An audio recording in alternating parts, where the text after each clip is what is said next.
وأراقب الرحمن جل جلاله।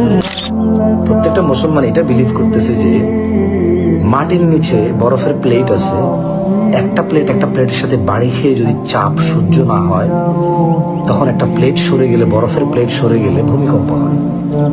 কিন্তু মুসলিমরা হাদিসটাকেও বিলিভ করতেছে না, যে যেখানে গান বাজনার ব্যাপকতা হবে,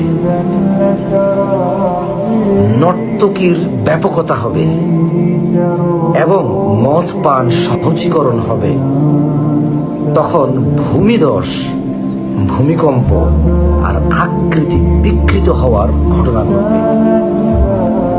অবাক লাগে।